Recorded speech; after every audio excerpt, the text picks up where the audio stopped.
back to the T.A.P. If you have not subscribed to our podcast, That button. please hit that button. Interesting topic today. We were all kind of collaborating over this past week, and we came across a few different items, but the two contenders were owning your stuff, man, and reinventing yourself. So, fellas, when you hear that title, what's the first thing that comes to mind? Owning yourself can go hand in hand with that big word, accountability. Yes. You know what I mean? But you gotta own your shit for growth. You got to. It's hard for people to do. Hell, it's hard for me to do, honestly. But you take a close look in the mirror, you own your own shit. Hey, you know what? I think it starts with you got to leave the excuses at the door. I think that's why I like y'all good brothers, because we hold each other accountable. You know what I mean? And we don't take excuses. So I think the circle of people you're around can impact you in that manner too. You know what I mean? They hold you accountable. Y'all hold each other accountable. What they say, steel sharpens steel. It's like a wolf pack. Yeah. You strong as your weakest link. You know what I mean? But for personal though, owning your shit is big, man. It's big. You got to. It's a must. Yeah, they put that in everything. Like you look at, any brothers and sisters that's struggling with any kind of addiction or something.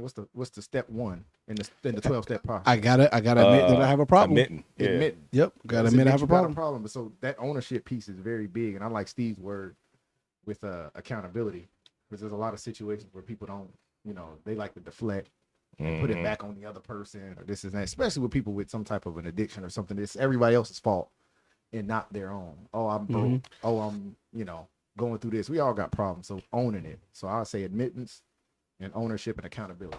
I was the hardest thing to do, though. It is. It's very hard. It's very hard. It's easy, because and I would say the top we bring up may seem surface level, but it's so many layers to this, because it's the first step is the hardest thing to do, to be able to look yourself in the mirror and reassess everything you're doing, because I'm a firm believer that wherever you are in life, all those circumstances may play an aspect, but you are where you are because of you. And if you're not willing to accept that, you're not going to go to these ideals that you dream about. If you sit here and say, oh, I want to be wealthy, but you have bad spending habits. I want to be fit, but you have bad eating habits. Right. You want this life that you see on TV, but you don't want to put in that work that you see them doing. And you don't want to look in the mirror and truly hold yourself accountable. So owning your mess, that's what we really want to push on, is owning your mess. Then you can start the process of reinventing yourself. And we have some solid steps we're going to be sharing with you guys today. Sure. So make sure you stay tuned to the end, because there's going to be like some true steps that we kind of watched and seen, and it may seem pseudoscience, but I promise you this works. And I think the big thing, like I said, the circle, the company you keep, when you talk about owning your mess, if you doing some foul shit, bro, and I'm not calling you, it's like I'm enabling you. If I'm not calling you out, I'm supposed to be your boy, and you doing something that's just, like you say, some sucker shit, some out-of-pocket stuff, and I'm just like, oh, bro, he deserved it or she deserved it, and I'm not calling you out. I'm like, how are you going to grow? How am I going to grow? Like, we're as strong as, like I said, the company we keep. But even personal development, you got to get to a point to where you look in the mirror and own your shit. I'll say this, like, I'll stand in the mirror. I can't lie to myself. I said this before. I can lie to everybody else. I can give excuses. You know what I mean? But, like, if you be real with yourself and write down where you went wrong, the answers is right there. This is why I didn't get this. This is why I didn't achieve this. This is why this happened. This is why this played off. This is why my relationship failed. That's a big one. That's it. Owning your shit, dog. Listen, bro. Man, that's really good. That's really good stuff you just laid down right there, man. One that I was thinking about also when I was unpacking this just mentally, and that is that balance of spiritual, mental, and emotional balance. Yeah. And part of owning your mess, in whatever capacity that is understanding where you are with those three. Because if you're broken mentally, if you're broken emotionally, and if you are just, sitting around, being completely unhealthy, that just makes for an unbalanced lifestyle in its entirety. And part of owning it is, having some sort of alignment too. And if you don't have any alignment, then you're not even focused on even knowing that you are the problem. That's where that finger pointing come in at. That's where that, oh well, I wouldn't be here if it wasn't for you. We've talked several times, in past conversation. I know I didn't grow up with my biological father, so I could easily be like, you know what, I didn't get that job, it's your fault, or I didn't get the varsity job, that's your fault. No, like you just said, Will, you didn't get it because, bruh, you didn't do this, and this. You can apply yourself, man. You You bullshit. didn't prep. You didn't do anything. You walked in thinking that you had it without no preparation. So, you got to own that. That lies on your shoulders. And that teeter-totters that victim mentality. You know what I mean? Like everybody will blame something else why they're not where they should be or where they want to be. You don't own your shit and you don't hold yourself to a high standard, you'll develop that victim mentality where you want everybody else to bail you out, whether it's the government, whether it's a program, whether it's I didn't have my dad, I didn't have this.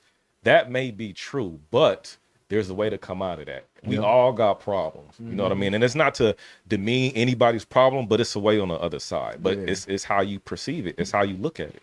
It's damn near like a puzzle. Because I like what you said. You said you didn't have your biological father.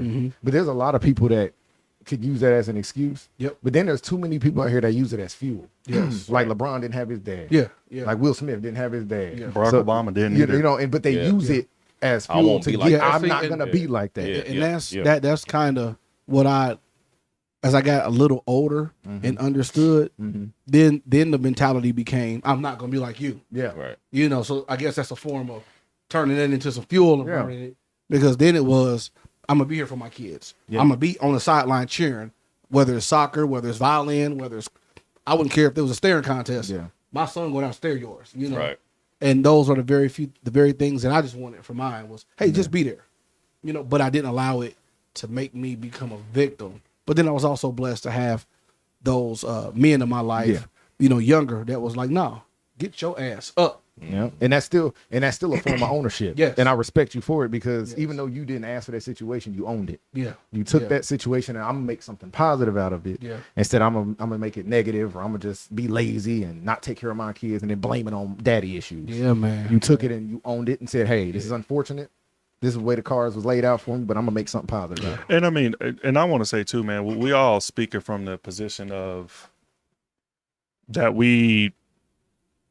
where we are now, we had some, individuals in our lives to help us with this. But I want to say, if you guys had to be honest, were there times where you were apprehensive to taking ownership, where maybe somebody brought something to your attention and you got on the defense, or you really couldn't hear that message? And I'm bringing it up because I know there's people who's going to watch this video and be like, man, I'm good. I don't want to hear that.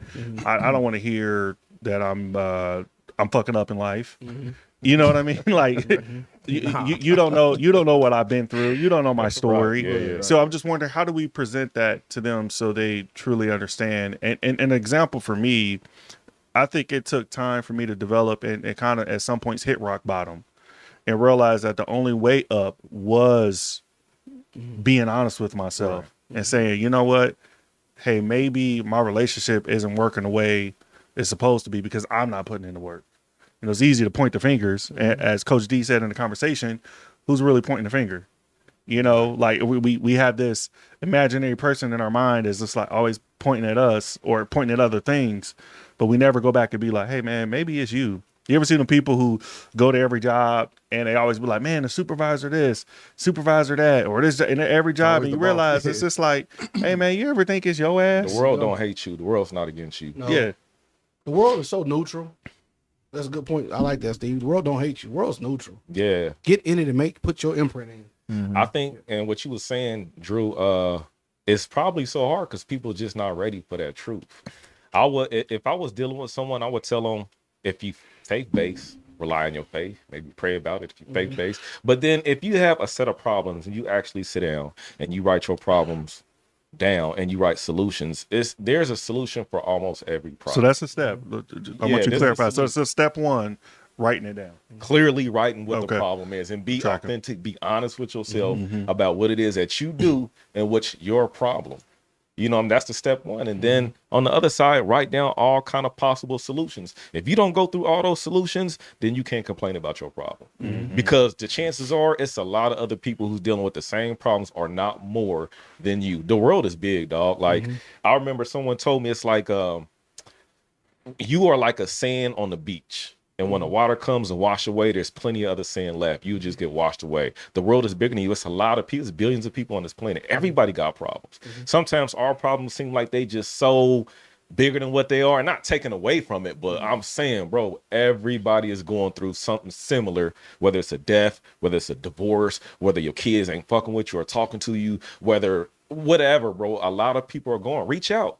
Some groups to figure out, you know what I'm saying? I heard a great analogy where this guy said, if you think about water, he said if you put a potato in boiling water, the potato becomes soft. If you take an egg and put it in boiling water, it becomes hard. And he said that the circumstances, you can't let the circumstances dictate if you become hard or soft. You know, it's so easy because it could transform people, right? So you kind of have to almost be like a brick or be something to where no matter what this water does, it's not going to affect me. And I know it seems easy to say, man. It's easy. And I want to harp on that a little bit, is that owning your mess is so important. And I like the step one is to write it down. Write down like the true problems, true solutions, and be willing. And I would say also step two, be willing to edit and modify that list. To, if your solutions are not getting you to where you need to be, like, hey, let me go back and edit this. I'm not hitting this goal. Or I see this guy is truly fit. What are you doing differently, man? Let me follow you. I see you are wealthy. Let me follow you. And I think who you surround yourself with should be step three. Do you think step one is the admitting part though? Like having that real conversation with yourself? Yeah, that like, because you writing it down is, I feel like, it's second. Because you got to own it first, and then second, like, let's write it down, and then solutions, like Steve said, and then a list of solutions. Okay, I'll go with that. Yeah. And I would say, because I'm not writing nothing down if I feel like I don't have a problem. Right. So step one is admitting that you have an issue, right? Step two is step two. Yeah. You know what? And I would add, maybe sometimes writing stuff down hits different visually. It does. So if I have problems, maybe I can own up to it by saying Stephen Brown has these problems and write it down. Now I can see what I wrote on the paper. Maybe it might resonate with me different. Maybe that's me admitting, like, hey, I got a problem with this, and this. Yeah, like Stephen Brown can't play basketball. And then a list of solutions on how we can fix that. Even though I don't know too many. Yeah. Well, I don't know help groups or no 1-800 jump shot. I don't know who to call to help with that. Hey, Drew, you got cameras recording outside? So you run that footage back of that. Man, listen, man, we worrying about what's going on right now. I do. But I would say step 4 should be when you come up with so step 1 is owning your mess, admitting it. Step 2 is transcribing it. 3 is possible solutions. I say 4 is looking at your circle. At that point, is your circle going to align with the goals you truly have? Because if not, you need to edit, modify that, and be willing to make cuts and add.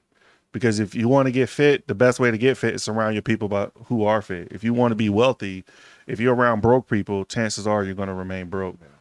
So I think that's a good step forward is your circle. Yeah, you got to be humble and willing. Like, it's so funny, man, because it's God working mysterious ways. Because you saying that, I was going to ask you, hey, I need you to help me on my credit. You know, because I look like when Drew, shared some really valuable information with us a few weeks back, that we celebrated. Like we said, oh man, that motivated us. Like, hey, that's dope. You know what I mean? And that's where I use that as a form of fuel. Yeah. Take accountability. It made me look at myself and say, oh, wait a minute, man, you need to get your stuff together, man. Yeah. Like, it's time to, add. I get on your stuff and watch you when you're posting different things about projects and stuff. Yeah. I'm like, you need to get these hands back moving again. Yeah. And then we talk about getting help, getting healthy and working on that physical part. Well, if you take these hands, get busy, get moving, then you'll start working some of the stuff off of you. What step did we say was like asking for help? We didn't. We haven't? We didn't. So because I would say because pride and ego is crazy. Yeah. So I think we need to insert that. Like, where would that come in? Where it's okay to ask for help? Yeah. I say admitting it, scribing, writing down a plan. I would say after that. Yeah, if after you've adjusted that plan, Shouldn't that be a part of the solutions in step 3, asking for help? Asking for help. Yeah, Well, that's you probably said one your three. circle of friends. That's what I That's was gonna 4. say too. It should be right. Yeah. Then your circle of friends come Yeah. in. 3. Yeah, circle of friends is 4. I think 5 is at that point is reinventing yourself. Because you should be halfway. Well, because I know Steve shared something in the group where he talked about like talking to yourself in the mirror, Yep. and Right, yeah. and I think it's psychological, really, because I think they said 21 days you can form a habit. Yep. And after so long, it becomes routine. So if you realize that, hey, I'm going to wake up, and I like what's his name, Kobe Bryant said something when he went through off seasons. He said he will make a contract with himself, Yep. and he was like, I signed this contract. He would like literally write it out, sign a contract to himself on how he's going to conduct this training. He didn't care if he was tired, if he was this. Hey, you signed this contract. Yep. You got to do it, and it's almost like it's no different if you got a car payment. No matter how you feeling, you got to pay that fucking car payment. You got to pay this. So I think we need to adopt those type of mentalities. Like write a contract with yourself and sign that shit and be honest. Like I got to do this. Yeah. I got to get up. I got to figure this out. And when Steve pointed that out about talking in the mirror, there's some things that I wanted to change that I like went into the mirror and just made. You could call it gassing yourself up, but there's a story about this young man that he failed he was failing in school, like in high school. His mother was begging him to take the SAT test. And when he took it, he got like a 1426, right? And he ended up becoming like very scholastic, went to college, went to like a great career, made lots of money. Years later, the committee came and told him that we messed up on your test and you really got a low score, like a 700 or something.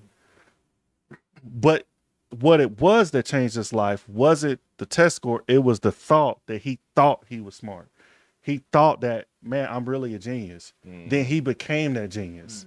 So like mentally, yeah. Like telling yourself, hey, you are that dude. Yeah. Yes. You do got the #1 podcast. Yeah. You are changing stuff. People are watching. Yeah. And it's just like next you notice, you start adopting that behavior. It like rewires your whole, you know what I mean? And so when you reinvent yourself, it's not as hard as it'll seem to be. Like if you're used to doing, let's say you don't want to be a person that comes to his job on time. If that's how you want to reinvent yourself, I want to come to work on time because you're always coming late. Once you start coming to work consistently, 1 week, 2 weeks, 3 weeks, 4 weeks, the change has been made. You're now acting differently than you did in the past. It's not so hard. We overthink it. But once you reinvent yourself and you start coming to work consistently, now you're now a different person. You're not that old person. You don't think like that no more. You don't wake up the same time you used to wake up. You come to work early. You come back from lunch break on time. You now reinvented yourself. It can be as simple as that. Once you consistently do the same thing, the old person is gone. You're not moving like that no more. You are now a new person. You're acting like this person you wanted to reinvent. The change is done. You know what I mean? It can be just as simple as that. So don't look at it as if it's impossible or I've been this person all my life and I'm not going to be able to change. No, start with little stuff and just get consistent, brick by brick. And next thing you know, you're a different person. And people will start to see you moving different. And I like that point. I like that point. You don't got to start with major. Just do small stuff, you know, small steps, baby steps, and then you'll feel like it's an accomplishment. That's that list. You know, yeah, that's what I'm saying. You write that list down, start small, and then work your way up to, you don't have to conquer the biggest thing on the list first. Like you said, going to work on time, that seems small, but yeah, but I mean, when you look at the rest of your major. life, I know people that's late everywhere. They're just not on time, whether it's work, whether it's not. They'll be late to their own funeral. Like it just late all the time, and then you'll see that start spilling off into your everyday life, and then like you said, now I feel like a different person because I conquered that one big thing. Yeah, and also how your friends look at you, because I've noticed this, is not how the rest of the world looks at you. So y'all might know, especially you know me 20 years, you might know me as Steve, the joking, what name, but the people I deal with real estate, they don't know that person. So I present a different person. Even when you was on the phone with me, you heard me talking to that wholesaler, it's different. They don't see me the same way you see me. So just because your friends see you in one way, don't think that that's how the rest of the world has to see you. You can reinvent yourself for the rest of the world. You can be who you are with your friends, and they might know you. It might be a little hard for them to see you a different way because they've known you your whole life. But to someone else, reinvent yourself to the rest of the world. Then Yeah, that's not a bad that is a thing. very true thing, man. Like, I never announced that I became a principal, right? So I told my family, do not post this.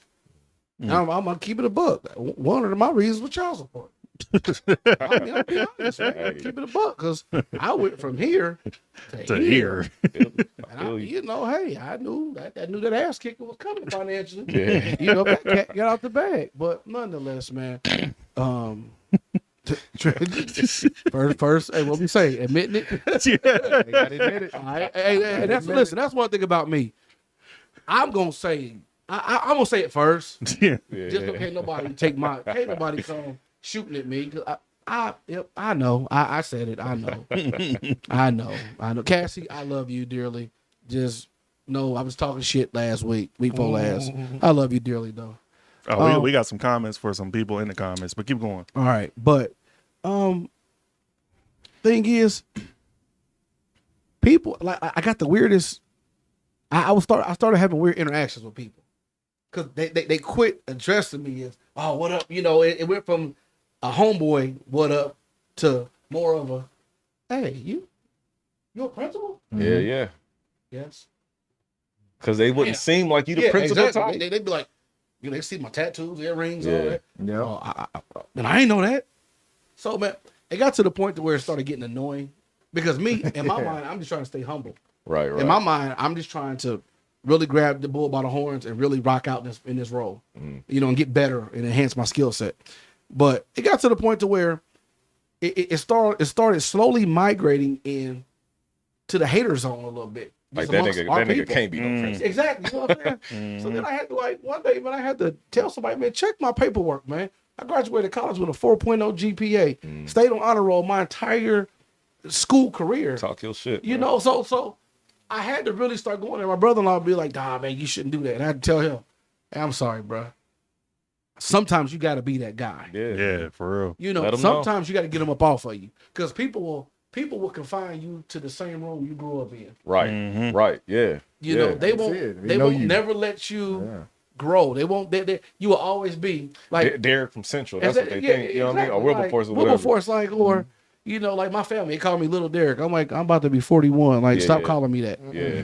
Like for real. Like, and I had to go off on them, and some of them, and point out things that I normally wouldn't point out.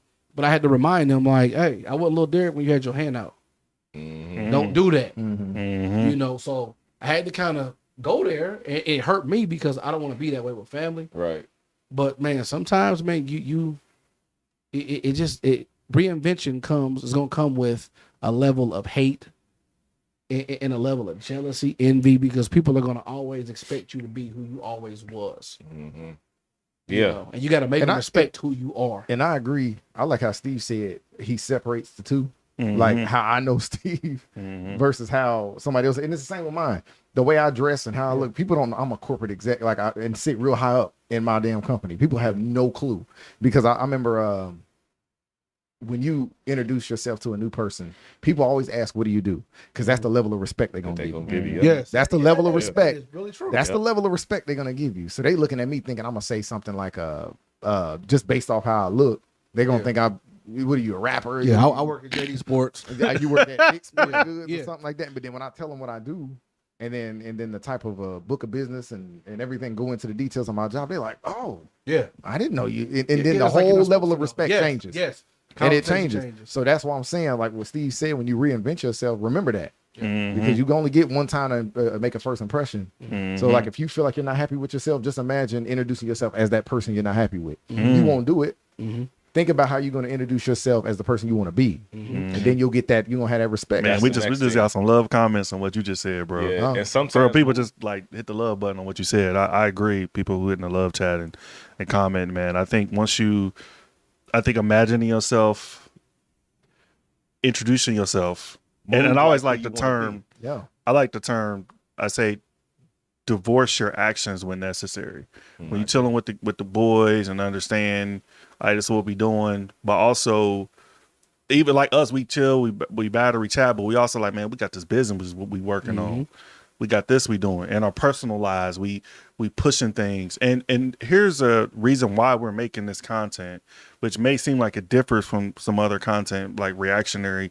We wanted to create a series of development for people, primarily men, but anyone I think can take value in this. When you're looking back at this, and I'm putting this to my children, grandchildren, great grandchildren, because this is for the waves. You're gonna see what we were talking about at this age. I'm 38, 40, or 38, 37. So, you know, when you guys see this and you going through a thing in your life where you need to reinvent yourself, understand just because whatever age you are, you could do this at any time. You could be 50, you could be 60, whatever. Like, don't think you can't do it. Don't ever think it's too late. So we putting this out in the airwaves.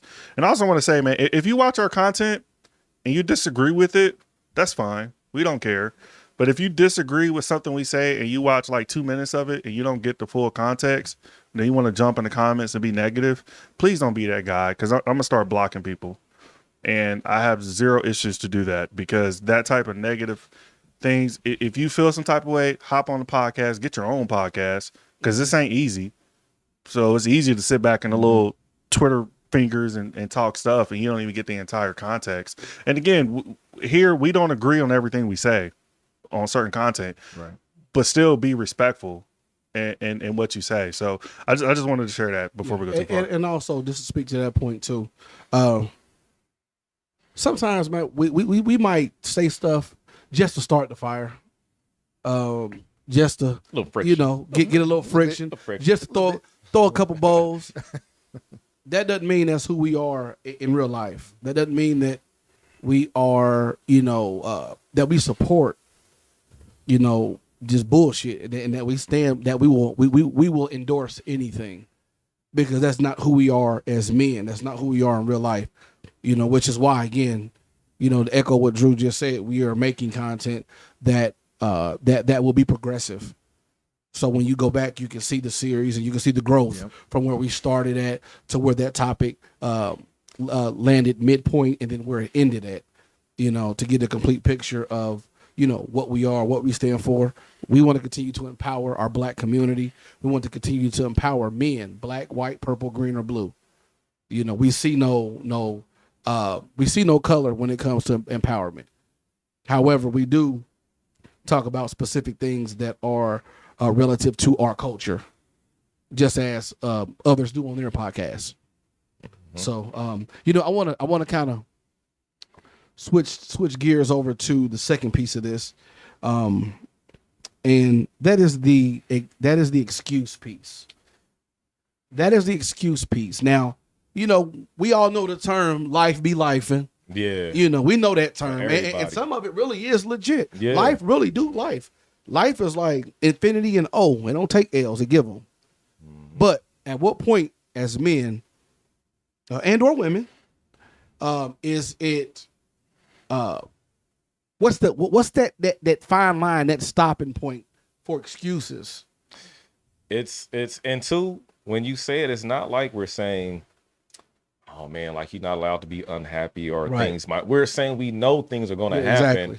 But we're trying to say how you can push through those things. Mm-hmm. And I think the fine line is when you're not getting the results that you want in life. Or, you know, if you just find yourself constantly depressed or unhappy, changes have to be made. I think that's the fine line. I mean, you stuck in maybe at a job you don't want to be, or you just not where you want to be in life. Stop doing what you've done up until that point. Mm-hmm. You got to switch it up. Mm-hmm. Whatever you've been doing, stop doing that. Mm-hmm. Reinvent yourself. Quit making excuses. What am I going to do moving forward? So if one of my excuses is, hey, I got so much free time, but a lot of time I spend times binge watching shows. Mm-hmm. I'm playing Call of Duty. I'm on Xbox Live. That's the problem right there. Yes. And you making excuses saying, you might say something like, well, that's my downtime. On the weekends, I like to rest. Okay, well, doing that kept you in this position for the last 10 years. Mm-hmm. So let's stop making excuses. You have the free time clearly because you're playing the games or whatnot. Why don't you learn a new skill set? You know what I'm saying? Why don't you move in this environment, in this circle? Learn open a book. Yeah, open a book, read or something Google, like that to get topic. yourself. Yes. Exactly. So the excuse is big.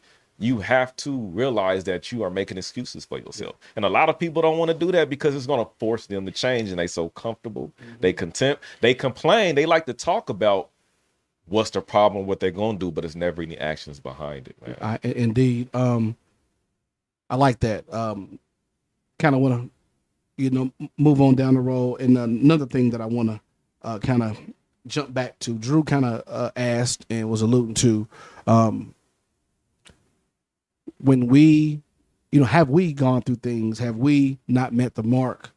And in that, so for us as the T.A.P, when we were at that low point, what did we do? What was our go-to? What did we do? Did we hit the weights? Did we grind? What did we do to turn our grind up to really get to where we are now, or get out of that tight space?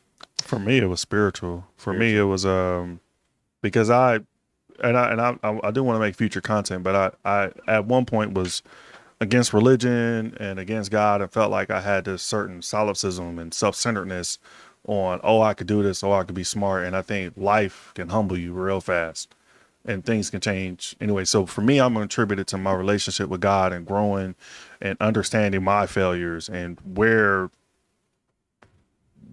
my limits lie, and understanding that doors have opened up for me, things have prepared, things have opened up to where I know it was the hand of God. So for me, I can't speak for everyone else, but for me, that's what I'm gonna do, and that's what I'm gonna tie my channel to. As you notice, we're really trying to control how we curse and stuff, because we're being mindful of that for reasons that we want our audience to truly hear the message, and I think we have just a bad vocabulary. But for me, whenever I got to those low points in the past, I kind of was going back to old behaviors. But as I start changing it and praying, and faith without works is dead. So it's not like you just pray for something to change. It was like I prayed and God would minister to me like, that's not the behavior I want you to be acting in. As Steve said, if you got time to play this game or you chill watching this series, hey man, won't you go study? Won't you go learn this new tool? Won't you go look at the job you want and see what the qualifications are and go learn it? Go buy a Udemy course that's like $10. Yeah, it may take 18 hours, but that 18 hours done just made you more efficient in talking about something than the next applicant. So I'm gonna open these doors for you, but you got to stand in front of the door with your actions. So that for me, it was more of a spiritual thing, and I'm not saying I'm better than anything or that it's not a lot of room to grow, but for me, that was me. All right. Well, what about you, Will? I'd say for me, and I close with that on that. Yeah, for me was is asking for help. Like I'm super prideful. Like Steve done know me for we kind of got that same, like we are very prideful and we will not ask for help for nothing. We'll wait till the last minute to where it's like, all right, man, I'll finally do it. So I finally reached out and asked for help. I was a teacher and I wasn't making I was making like 20 something $1,000 a year. Dalen was new. He was here and I like, bro, money was just not happening. I felt stuck. Yeah. So I finally just said, you know what? So I just asked for help, and I got that help. I started getting my resume looked over, trying to figure out how to compare the teaching profession with whatever next profession I wanted to jump into. And then out of the blue, that person that I asked for help, they sent me this open interview for a bank for Fifth Third Bank, and that was my major jump. I wouldn't be here without this jump where I'm at now. So I took that leap, and man, I went there. When I went to the interview, I'm just a teacher, and it was all these older men, middle-aged men with briefcases and all that stuff, and I'm just here in like a collared shirt. And I'm thinking, I'm like, dang, man, I'm not getting this dang on job. There's no way. So, but anyways, with the help that they gave me, we prepared and all that stuff, man, I got the next day they called me and offered me the dang on job. It was 70 people applied for that position. Yep. And I got it. If I never reached out for help and prepared, and I'm talking about, we built my resume, we did mock interviews and questions and all this stuff. That would have never happened if I didn't ask for help. And to this day now, 6 figures, this and that, corporate exec, I got, my lingo, etiquette, all that stuff because of that one step that I took in asking for help. And that was at my lowest moment. Fresh kid, new, I got a roommate. I don't want no roommate. I'm like, man, I got to get out this situation. That felt like my absolute lowest. And then it's like, reaching out and asking for help, man, that changed my life. Yep. So yeah. But I think with mine, man, it was just more discipline and maybe talking to people about what I was going through. Certain people I may want to talk to, whether it's friends or family or even my mom and dad. But discipline, though, to man, change them old habits. Like Drew said, like them old habits is a motherfucker, man. Them old habits will keep you right where you at. And you don't even know what the old habits is, dog. Like it could be as far as you always sleep in the morning. Or you always point out everybody else's problems, but you don't never point out your own. You done killed that. Killed it on live. Feeling good, aren't you? On live. Accountability. Accountability, man. First step is admitting you got a problem, coach. You got a problem. For your pain. Accountability. Admit you got a problem, coach. I think of that Harlem Nights. You leave a goddamn swallow in there and shit. Oh, swallow that for the Nah, but man, discipline. Staying disciplined to what I said I was going to do. And I think really just looking at my own problems, I'm quick to point out somebody else's. But me, dog, like I said, just my own owning my own shit. Like, bro, Steven, you be doing this sometimes, and you be doing that. And sometimes you ain't as compassionate, or you ain't as sympathetic, or you not as patient, but you expect that from other people. That was a problem. You know what I mean? Like, how can I expect that from someone that I'm not doing myself? So that was some personal growth. I can be selfish sometimes. You know what I mean? So noticing that and working on those and just being disciplined and just continue working on that stuff, it made changes, man. Cool. So I think mine, I'm a preacher's kid. My dad's a minister. So I've always known the word of God. But there was a time where I said, to hell with the word of God. And I just was in the wilderness doing me. Doing me got me kids out of wedlock more than I could handle at the time. Doing me got me enrolled at Wright State University, and then there was a blessing that came by way of GM, and I worked there for 3 years. I got a $70,000 buyout, but then after that, it was like, okay, now God bless you to see some money. So I liked how that felt. Now, all my life, been a product of a dope family. My parents sold dope coming up, so it was like I seen the finest things. That wasn't nothing to me. But now, as I got older, I wanted to carry that lifestyle on, and I just simply was not equipped to do so. So a great deal of my life was based on materialism and, having this or having that, but more so should have been, focused on the hustle to just, fend and do for myself. So in them dark points, I started making all type of dumbass decisions, and I just started, just trying to find love in areas of my, to fulfill areas of my life that the love was in Christ. It wasn't in these women. It wasn't in the streets. It wasn't in a nightclub. It was in Christ. So a long period of time, not going to church, not reading my Bible, not doing the stuff I was raised to do. Finally, I came to PNC after that. And it was like, okay, I can talk. Okay. I can sell. So I had the opportunity to really utilize my skill sets. And that kind of propelled me out there in the ocean. And, I started coming across different things. It was like, okay, cool. All right. You have the skill set. I know you can do it, but on paper, you don't have that degree.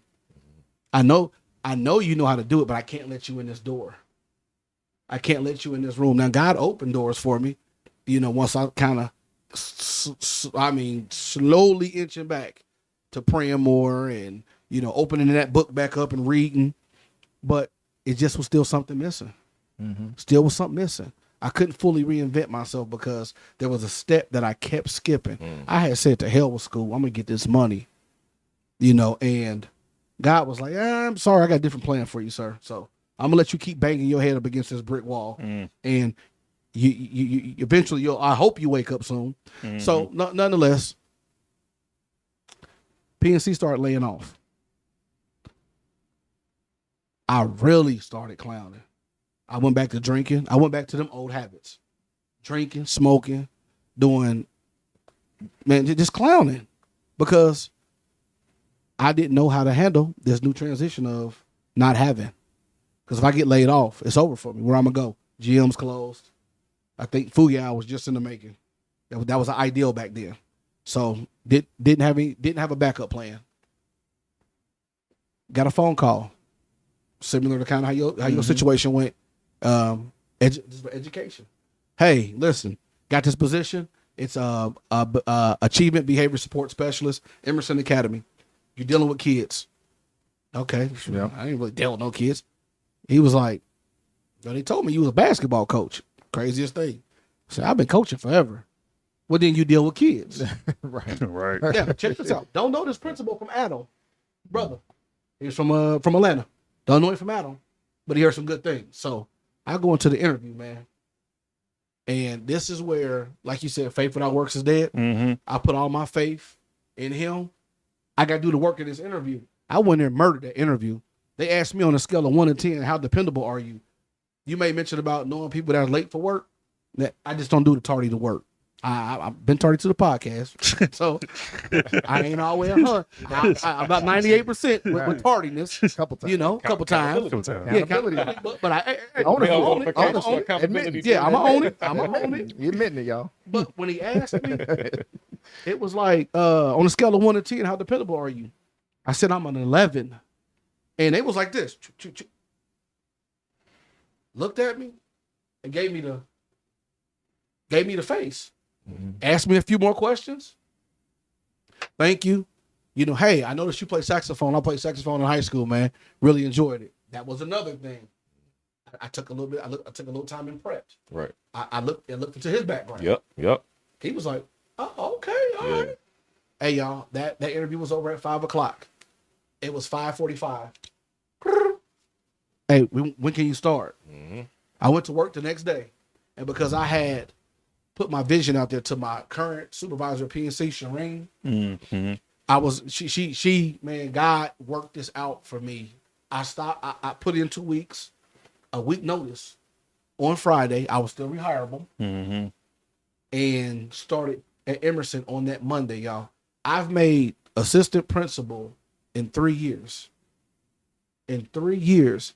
And that is not That don't happen. that don't just Yeah. happen. Yeah. So I know God's hand is on me. So I think once I just took 2 seconds of my day and acknowledged God, Mm-hmm. I took 2 seconds of my day and prayed.